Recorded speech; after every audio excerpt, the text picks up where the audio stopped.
The 50th anniversary of the Easter Rising was in 1966. I was 14 years old. It was an important occasion in our family because my grandfather, Owen MacNeill, was the head of the Irish Volunteers. He issued last-minute orders to stop his troops from mobilising. Those who ignored his orders and followed Pearse into the GPO were hopelessly outgunned and outnumbered.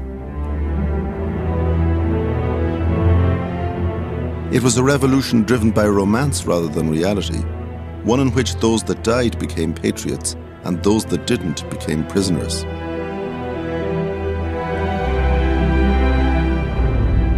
One young soldier in the Easter Rising was a 25-year-old lad from Cork who was assigned the duty of guarding a stairway here in the GPO which led to the roof.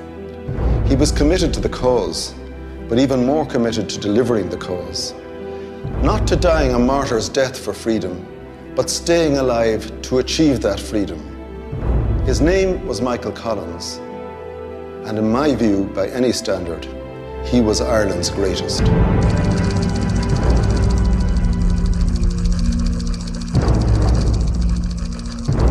Five years after the GPO and the Easter Rising, the British government were offering Ireland a truce, a permanent peace treaty, and then an independent Irish state.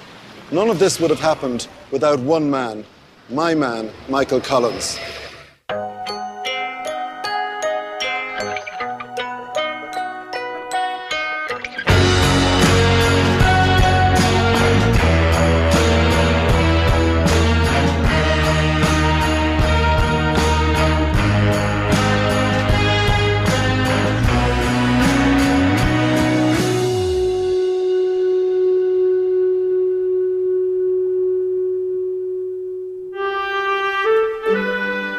Every man wanted to be Mícheál Collins, and every woman wanted to stand in Kitty Kiernan's shoes.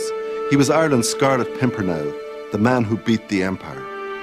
Maybe it's too easy for the legend to overshadow the man, especially if you're shot down in your prime. But I really believe that there was much that was great about the man they called the Big Fellow.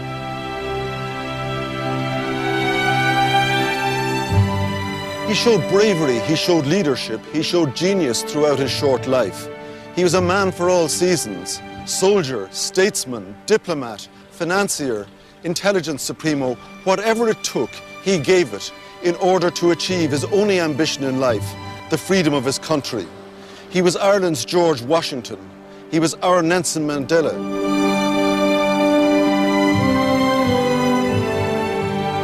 Like so many teenagers of my generation, I grew up in a politicised household in which the name of Mícheál Collins was revered. He could do no wrong, and, needless to say, his nemesis Eamon de Valera could do no right. I remember reading The Path to Freedom by Mícheál Collins as a teenager, and the thing is that the more I read about him and the more I found out about him, whatever the myth of Mícheál Collins, the reality of Mícheál Collins was even greater.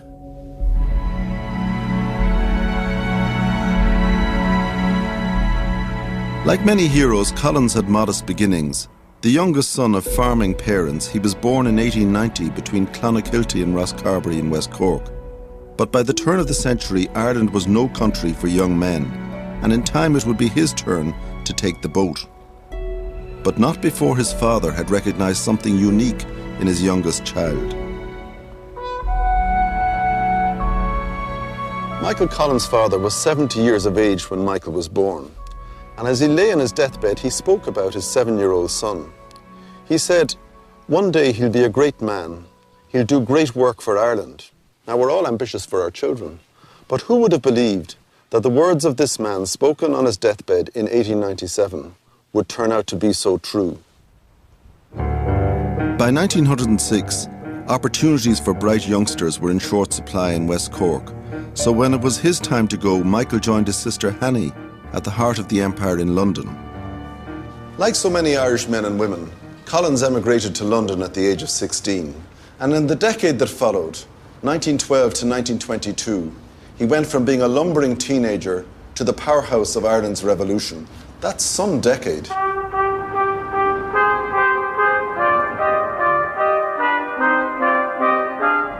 This is Blythe House in the centre of the city of London. It was here that Mícheál Collins joined his sister Hanny to work as a clerk in the Post Office Savings Bank. And it was here that he learned key administrative skills, accuracy and attention to detail, which were to serve him so well later on. The Post Office Savings Bank was a vast bureaucratic machine at the heart of the empire. Yet, ironically, it was helping to train the future IRA head of intelligence who would one day defeat that empire. Young Michael Collins was honing his organisational skills right here in what was then the bank's ledger room and is now the textile store of the Victoria and Albert Museum.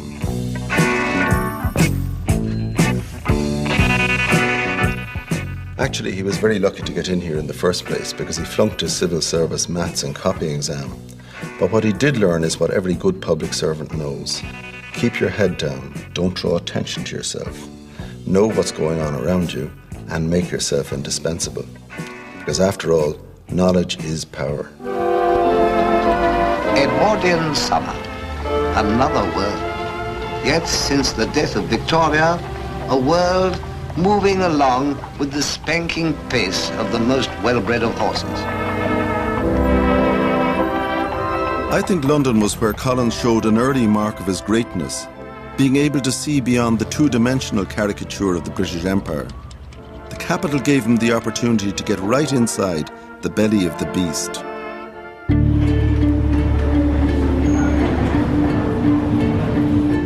When Collins got to London in 1906, the irony is that it was here in the heart of the empire that his view of the national question took shape. He was preoccupied with Irish freedom. He devoured Davis and Mícheál. He could quote Tynan on the Fenians. He studied Boer War guerrilla tactics. London was a vast library for a budding revolutionary. Collins lived and worked here for 9 years. Ordinary Londoners became his friends, his neighbours and his workmates. He knew what made them tick. He had no argument with them. His argument was with the empire and its masters.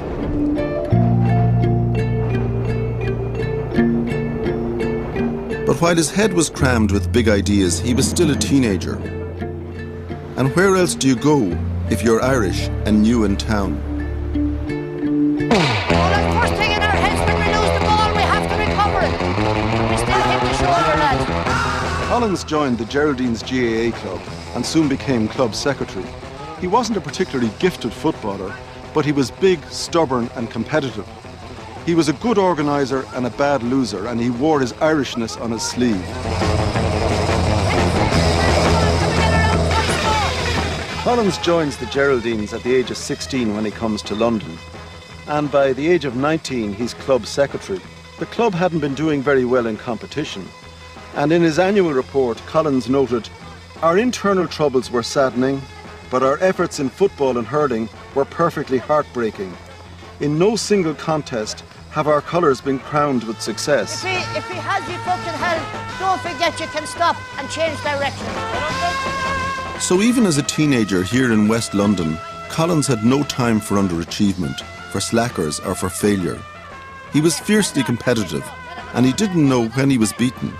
He had guts and passion, and he pushed his teammates to press on even when they were being trounced.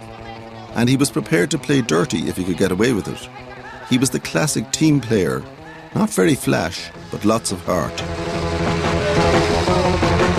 Come on, get the heads up! Come on, Connor, keep working! Let him go! Collins didn't wait for things to happen. Okay. He was going forward. He was more interested in the future than the past. Over to the star.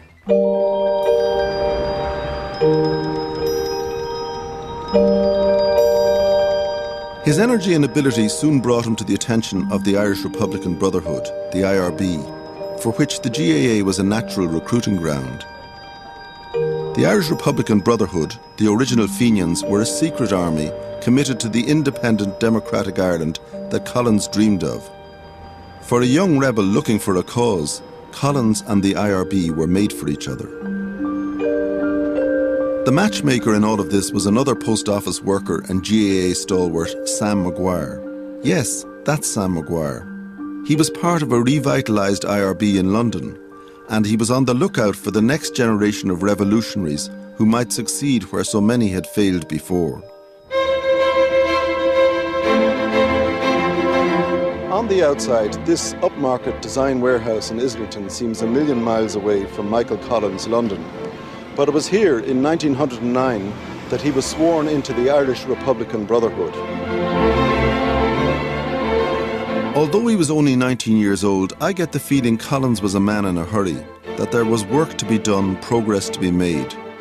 Others of his age might have directed their energy into chasing girls or a career, but he channeled it into the struggle for Irish independence.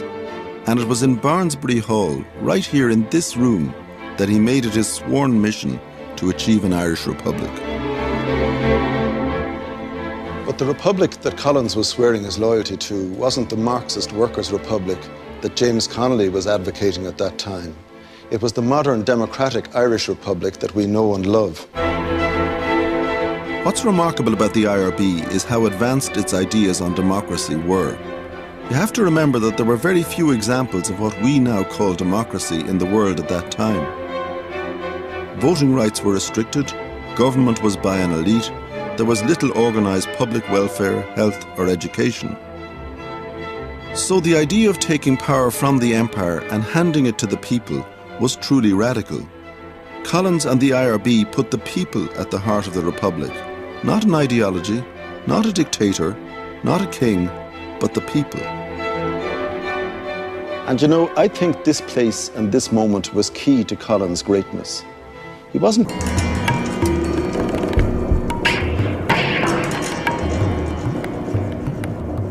He was a great man. He never knew when he was beaten, nor did he miss an opportunity to learn from experience. And being a prisoner of war wouldn't change that. First at Stafford Prison and later at Frongach in North Wales, Collins was a guest of His Majesty's government. Here he made contacts, friends and plans. Like many hundreds of his fellow volunteers, he enrolled in what was to become a Sinn Féin university. And if prison was a college for revolutionaries, Collins was to graduate top of the class. Michael put his time in prison to good use, adding to his contacts, increasing his influence, making people remember his name. By the time of the release and return of prisoners a year later, Collins' star was on the rise. He was put in charge of a welfare fund for veterans and widows of the Rising. The once anonymous post office bank clerk was about to become bagman for the next revolution. And in Ireland, there's nobody as powerful as the man who knows everybody's names, the man who collects the monthly dues, the man who signs the welfare checks. And Collins was all of those men rolled into one. And in addition to that, he was establishing an intelligence network right across Ireland, locating safe houses, appointing messengers, and all of this was personally supervised by him. If you want the job done, give it to a busy man. Collins soon added key positions in the Volunteers, the IRB and Sinn Féin. Found himself a girlfriend, Kitty Kiernan. And when in 1918 Griffith and De Valera were sent back to jail, he found himself rising up the ranks. So now Michael Collins, the big lumbering farmer's son from West Cork, has become the most powerful Republican in the land. If there was one thing he believed in as much as the Republic, it was democracy. The British had repeatedly and heavy-handedly ignored calls for any form of real independence, but surely they couldn't ignore the democratic voice of the people. In 1918, Michael Collins is back here in his native County Cork, but this time standing as a Sinn Féin candidate in the Westminster general election. He wins the South Cork constituency by a landslide, and along with other Sinn Féin MPs, they decide not to take their seats in Westminster, but instead to form a rebel parliament in Dublin, the First Dáil. Winning 2/3 of the available seats, these members of the First Dáil had a mandate, and they were making a dangerously bold statement. They symbolised the democratic wish of the Irish people for independence, and they forced the British to face up to the fact that Ireland now wanted to go it alone. Not that the Empire was in any humour for giving in. London housed the glorious spectacle of the Victory March. It was the open, honest celebration of a nation happy in its triumph and proud of the men who made it possible. Emerging victorious from the First World War, in Britain's view, Ireland was still a troublesome little province. The men have marched into history. the city remains British and proud.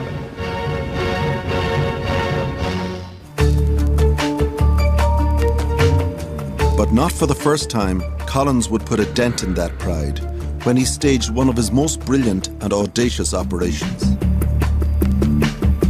In 1919, Eamon de Valera was in prison in England, and the decision was made to help him escape. Collins personally led a small party of volunteers to spring him from Lincoln Jail. He could have delegated that task to others, but instead he chose to put his life on the line for the movement and for de Valera.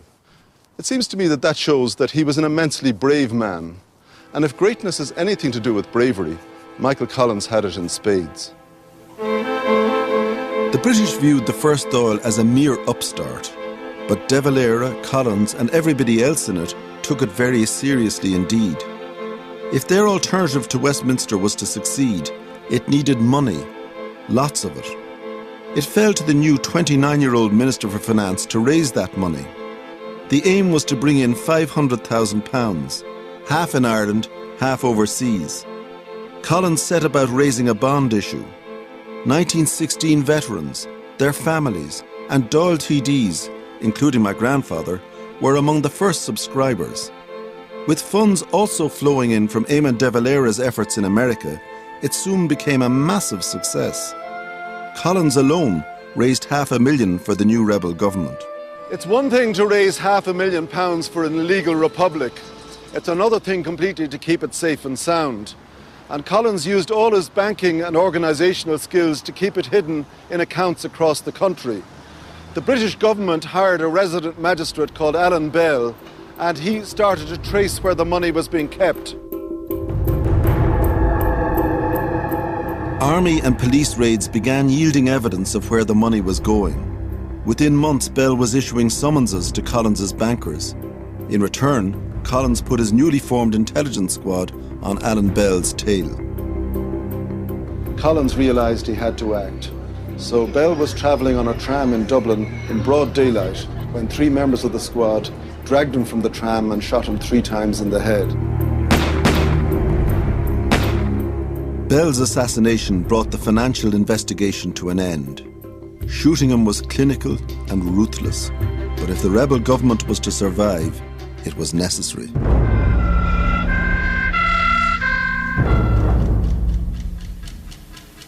Soldier, prisoner, politician, and now guerrilla leader and one of the Empire's most wanted men, Collins was always the man the revolution needed him to be. Take it from me, nobody ever worked as hard for Ireland as Michael Collins did. At the age of 30, he was finance minister, he was chief of intelligence, he was administrative organiser, and all of this while he had a price in his head and was on the run. How's that for greatness?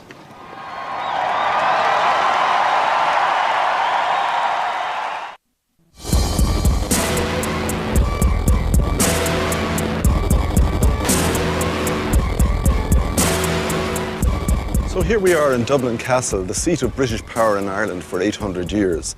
And in Collins' time, this was the place that Ireland was run by the largest empire in the world. And the simple fact about that empire was that it was a master of intelligence. And Collins knew that he couldn't get them out of Ireland if he couldn't beat them at the intelligence game. Knowledge was power. And Collins, by placing his agents and his spies within the castle, was determined to end their knowledge and by doing so to break their power.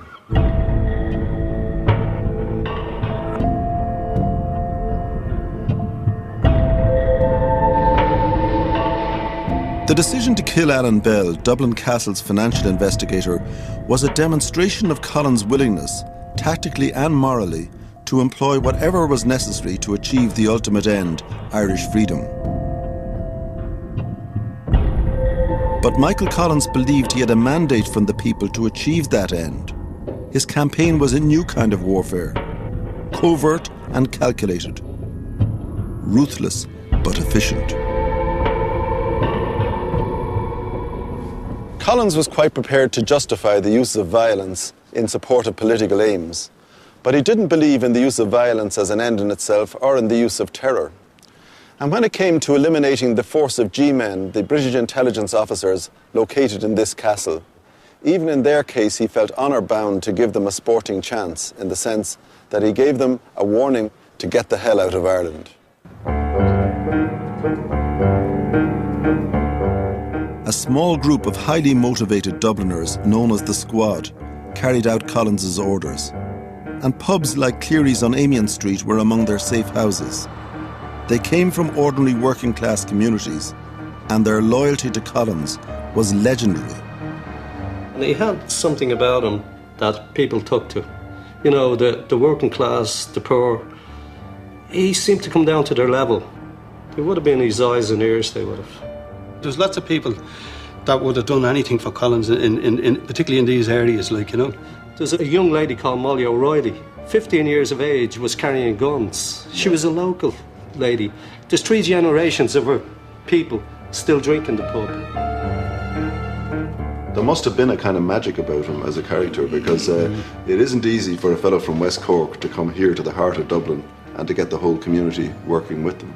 Well, there had to be, and a great intelligence as well on his part. He knew what he wanted. He had a belief, and he fought for that belief. He did, you know. Well, the way I look at it, he was a Scarlet Pimpernel. He was, yeah. Collins had to face up to the moral dimension of what he was doing and what he was asking other people to do, because although he wasn't pulling the trigger himself, he was in fact asking the lads in the Squad to carry out executions, to kill people in cold blood. And this required tremendous inner moral conviction on his part and the power of persuasion to bring people with them and to persuade them to do things that they really didn't want to do. Few could resist the challenge or his charisma. I loved him. I'd have willingly laid down my life for Collins at any time. And I think to me, a cheap price to pay. Without the brains of Collins and his men, we could never have got anywhere.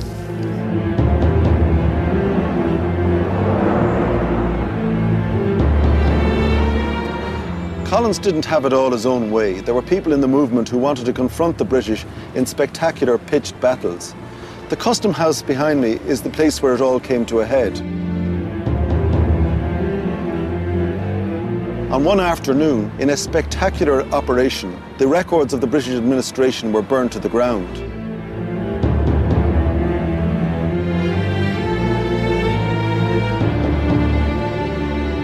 But the cost to the volunteers was 80 of their members captured.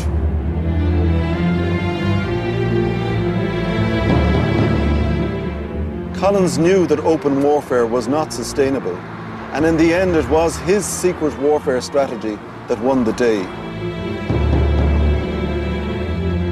Collins's Squad was notorious, Collins himself the most wanted man in the empire. As a unit, they hit and they ran. They harassed and humiliated the British, driving them to the very brink. Before the Custom House debacle, at the height of his secret war, Michael Collins sent his squad out at dawn on a cold Sunday in 1920 to wipe out an entire network of British spies in one fell swoop. But it's the retaliation unleashed that afternoon in Croke Park that is imprinted in Irish history. British rule in Ireland was beginning to behave like a wounded, dying animal. Faced with a successful guerrilla campaign, their response was to unleash state terror. Burnings, reprisals, arrests, all of this played straight into Collins's hands. Michael Collins' guerrilla war was coming to its end game.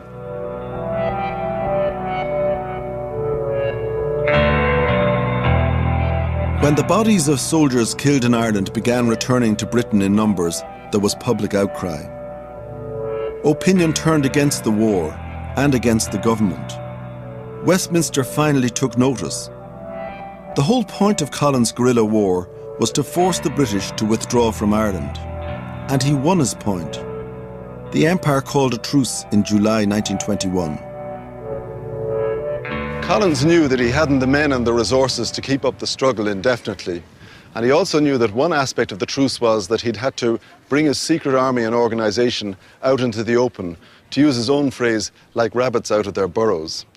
So he knew very well that once these things had happened, there could be only one outcome, and that was a negotiated settlement. Eamon de Valera went to Downing Street to see what was on offer. Northern Ireland had already come into existence a year earlier with the Government of Ireland Act, so it was clear that he hadn't a prayer when it came to a 32-county independent republic, or any kind of republic. The only alternatives were a return to war or some form of compromise. Dev simply couldn't be seen to compromise on the ideal of the republic. But Collins was a pragmatist who did whatever Ireland needed whenever she needed it. And what Ireland needed now was a deal, a treaty, because the alternative was a return to a war that Michael Collins knew we couldn't win. Collins had taken part in 1916. He'd led a secret army. He'd waged war in the British Empire and remained undefeated. But in my view, the bravest thing he did was to get on the boat to go to London for the treaty negotiations. His secret army had emerged from their foxholes. He himself had broken cover. And up to that point, his success had depended on remaining in the shadows. Now Collins was entering the limelight. But was it for the glory, or was it for the blame?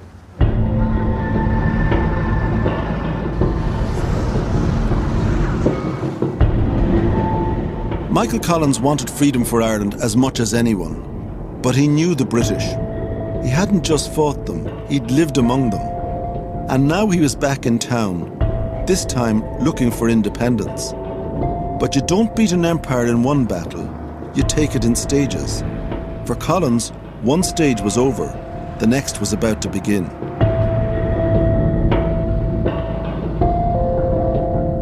Westminster, from London's eye, may not seem that imposing, but from ground level it dominates London, just as London dominated the empire.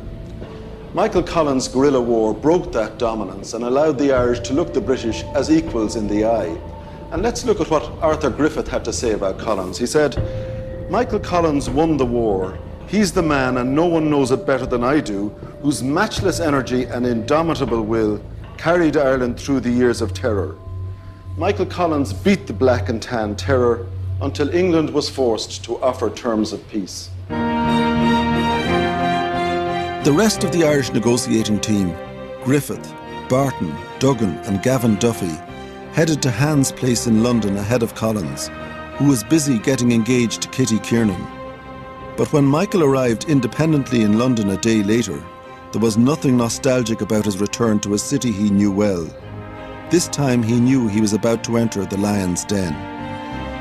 Collins and his team stayed here at 15 Cadogan Gardens, now an exclusive primary school which numbers Prince Charles among its former pupils.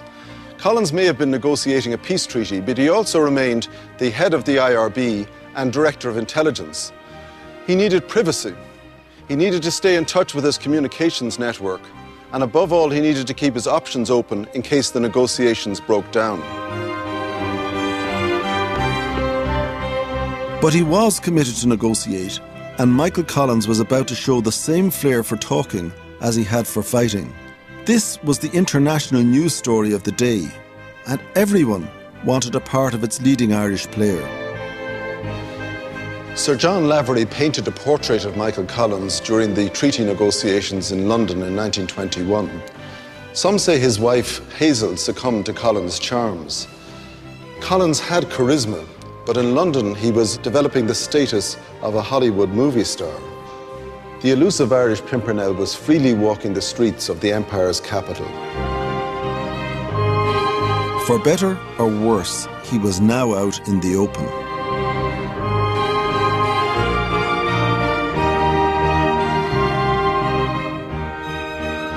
Well, I mentioned that Collins wanted privacy here in Cadogan Gardens, but it wasn't just privacy to carry on his functions in the IRB and the like. He was also seeking privacy from what was an emerging celebrity status as far as Collins was concerned. And there are some indications of this in his letters back and forward between himself and Kitty Kiernan. It's very interesting to see that at one stage she says, "How's London? Met any nice girls that you liked? Did you kiss anybody since? I didn't get the chance. You know I'm only joking." But later on she writes, "A girlfriend told me that a man in Dublin told her that a girlfriend of his heard from a society woman in London that her only idea in life now is to get to spend a night with Michael Collins. She's satisfied with just one night, just for the notoriety of it. Now there's a little bit of edge creeping into his relationship with Kitty. But celebrity status was also bringing another pressure on Collins. Newspaper owners, book publishers, even movie producers were now vying with each other to offer him huge sums for the exclusive right to the Collins story. From the broad canvas of newsreel reporting, we turn to the intimate studies of great figures in history. If there'd been a celebrity magazine at the time, Collins would have had the front page. But there was no glamour in what he was here to do. He was here to cut a deal for Ireland, and he wouldn't leave until it was done.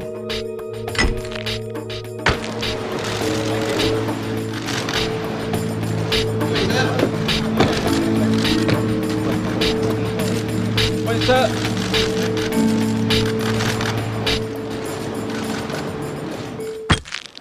Ten years earlier, Collins had been hurling on the fields of Perryvale in West London. Now he was joint head of a delegation confronting the lions of the British Empire, David Lloyd George, Winston Churchill and Lord Birkenhead.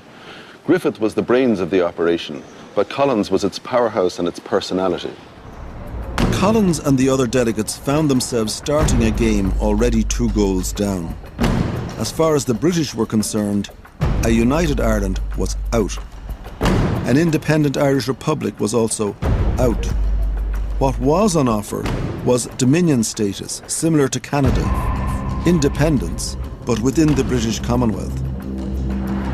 Collins, the great revolutionary, the great guerrilla leader, had to become Ireland's greatest diplomat, and quickly.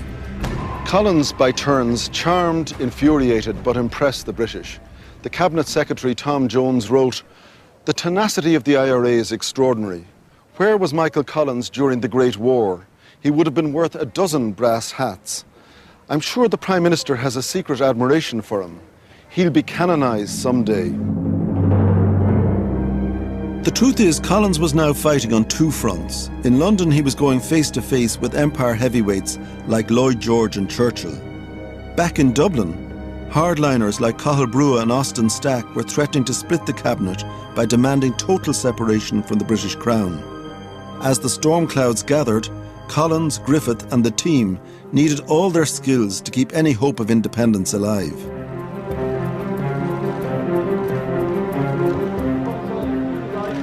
Well, as somebody who's crossed that door on many occasions on behalf of the Irish people in their dealings with the British government, I think I have some insight into the minds of Griffith and Collins. But the circumstances were very different. These were inexperienced people dealing with the mightiest empire on earth. And in that context, their achievement is all the more remarkable because they pulled off what was their goal, the creation of an independent Irish state. What's that? On December 6, 1921, the deal was done. With no further room for manoeuvre, and Lloyd George threatening the resumption of an immediate and terrible war, Michael Collins and the Irish delegation put their signatures to the Anglo-Irish Treaty. After years of bloodshed, a treaty was signed, and in Dublin, a new flag replaced the Union Jack.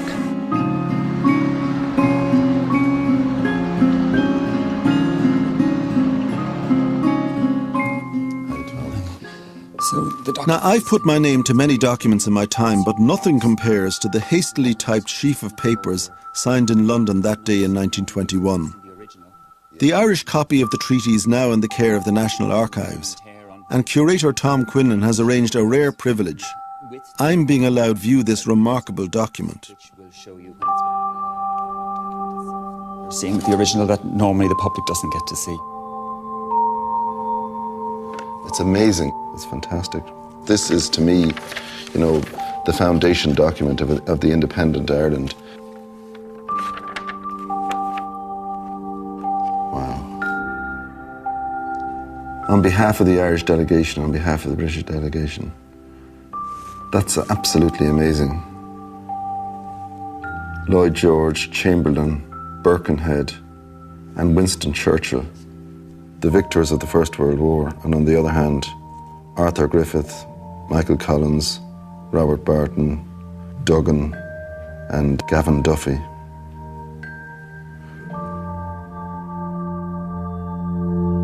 Every treaty involves compromise, and this was no different.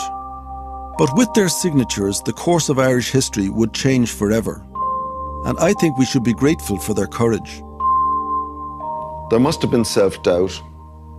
There must have been anxiety. There must have been an internal questioning. If I do this right now, am I delivering to Ireland what the Irish people will accept and what they want, or am I letting them down? And that's what statesmanship is all about. That's what politics is all about.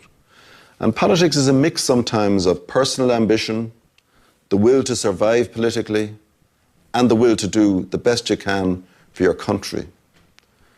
And in those few seconds, when he was lowering his pen to that paper, all of those thoughts must have been going through Collins's mind. Because when Birkenhead immediately said after he had signed it, "This may be my political death warrant," Collins immediately, across the table in Downing Street, retorted, "It may be my personal death warrant." In Dublin, the split was underway. The IRB endorsed the treaty, but De Valera and his supporters rejected it. Undaunted, Collins and Griffith took the democratic route, and they put the case for peace directly to the people's representatives in the Dáil. Dáil Éireann used to meet in the Mansion House, but in December 1921, it had been pre-booked for a Christmas fair. So instead it met in this room in what was then UCD and is now part of the National Concert Hall. In London, Collins had been in a no-win situation, but it was a situation which demanded a decision. He was no poet, no dreamer, no idealist. Above all, he was a pragmatist and a reluctant politician.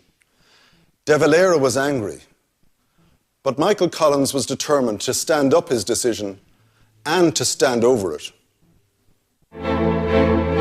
On Monday, the 19th of December 1921, Michael Collins made one of the greatest Irish political speeches of all time, one that he would then take around the country and put in print. He rejected utterly the notion that he and the other signatories had exceeded their mandate. They certainly weren't bullied into signing the treaty by the British. And he reiterated eloquently his belief that the treaty was simply a stepping stone, a means to an end, when he said, "I do not recommend it for more than it is. Equally, I do not recommend it for less than it is. In my opinion, it gives us freedom. Not the ultimate freedom that all nations desire and develop to, but the freedom to achieve it." The country was deeply divided between those who supported the treaty and those who wanted to reject it. Ireland was on the edge of civil war. For Michael Collins, there was only one way forward. Ask the people. They alone had the right to decide the issue.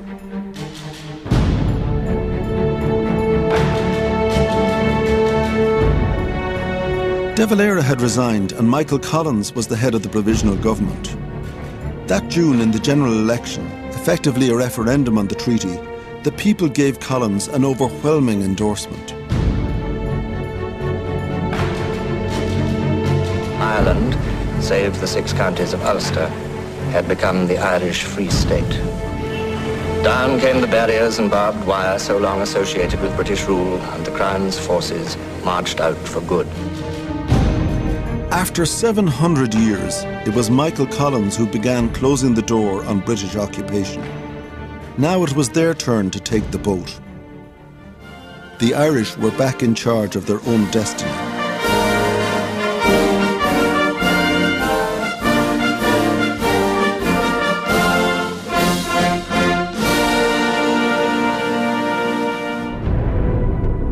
But just as he had ended one war, another was looming. There were 2 armies in the state. One, the anti-treaty IRA, claiming to be the legitimate army of the Republic that wasn't to be. The other, Collins's National Army, the army of the new Free State. Former comrades, neighbours, brothers, sons and daughters now found themselves on opposing sides. Everything Michael Collins had devoted his life to was beginning to unravel.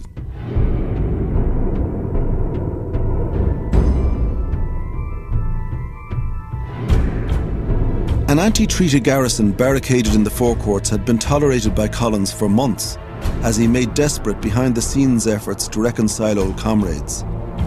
But with no compromise likely, Collins was balancing old loyalties with new democracy.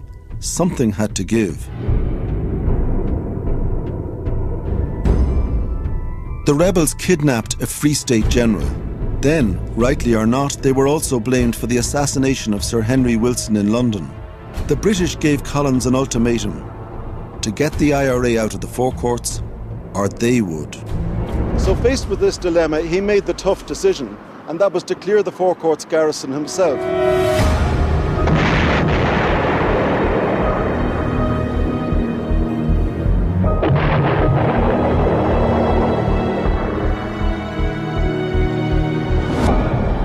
And at the bottom of all this lay a fundamental dilemma and a decision for Collins to make. Did he allow Ireland to become the private property of IRA hardliners who didn't accept the capacity of the Irish people to decide the issue of the treaty for themselves? Or did he uphold the authority of the government, the deal he'd done with the British, and the right of the Irish people to decide all of these issues through the ballot box?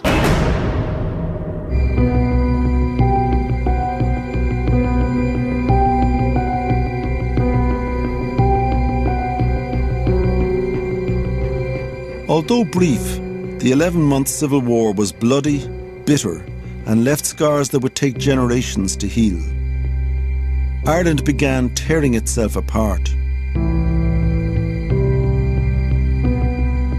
Owen MacNeill's sons, my uncles, took opposing sides.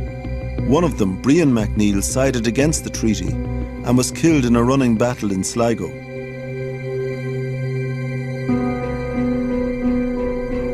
Collins had also lost friends and comrades during the Civil War. His old pal, Harry Boland, who took the anti-treaty side, was shot dead on the 31st of July. And within 2 weeks, his treaty colleague and Dáil president, Arthur Griffith, died suddenly.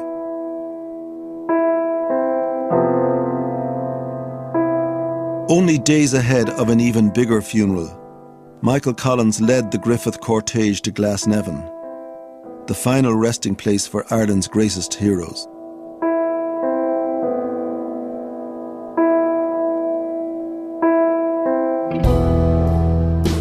I have no doubt but that Collins desperately wanted to end this conflict. Later that month he returned to his beloved West Cork to visit his troops, but perhaps also to find some way to get through to the other side. On the 22nd of August 1922, Collins and his party stopped here to ask for directions in the pub behind me, which is then called Long's Bar. Little did they know that the bar was then owned by the intelligence officer of the local anti-treaty forces. And so events were set in train that would lead to Collins' death a few hundred yards from here later that evening.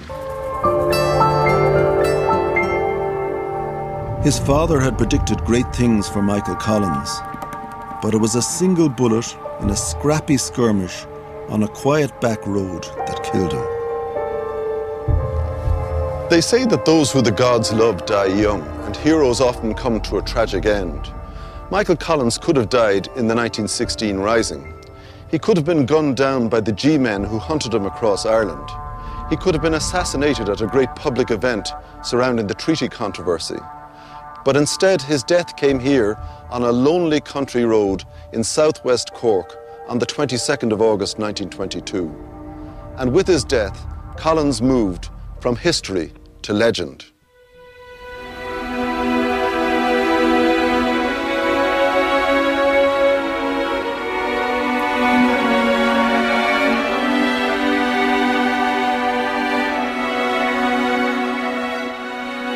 From the ashes of the GPO just 6 years earlier, Michael Collins had blazed his way from obscurity to national hero.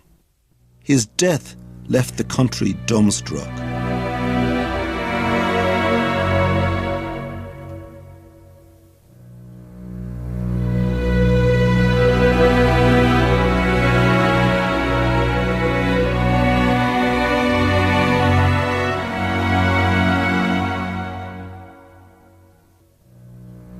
In the way that only the greatest can, he had captured the imagination and the hearts of the Irish people.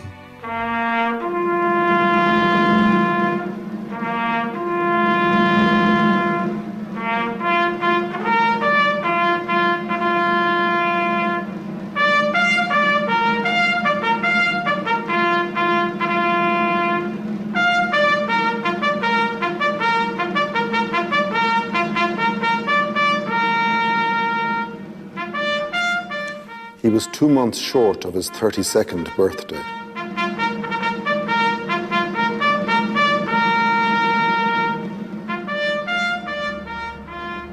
So here we are at the last grave that we'll visit on the tour, and it's the final resting place of Michael Collins. As you can see by it, it's the most popular grave in the cemetery today. Every day of the year, people put flowers on his grave. I remember reading a book once, and it said if you want to be a hero, you need to be 5 things.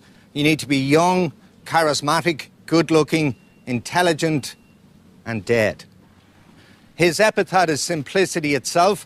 It just says, "Here lies Michael Collins. May God give everlasting peace to his soul." So, the last resting place of Michael Collins.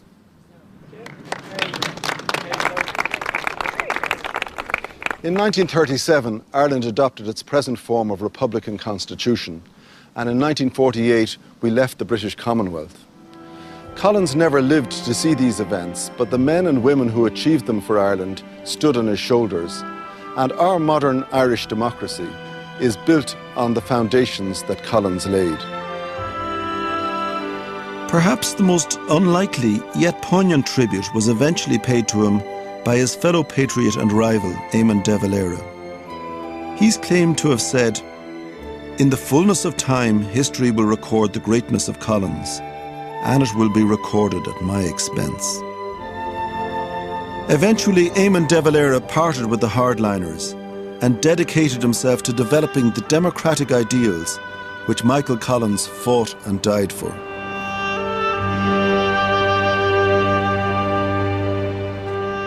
Michael Collins planned for, fought for, and secured the independence of this country. And if our freedom is his greatest achievement, then perhaps our democracy is his legacy.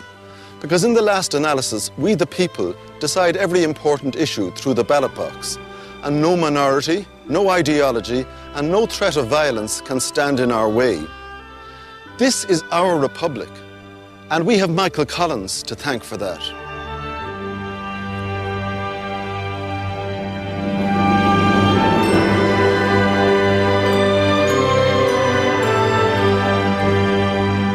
If you agree with Michael McDougall and want to vote for Michael Collins as Ireland's greatest, call 15 13 71 71 01 or text GREAT followed by the number 1 to 53125. Viewers in Northern Ireland can also text 53125 or call the number on screen. Or you can vote now for Bono, James Connolly, John Hume or Mary Robinson using their vote numbers on screen.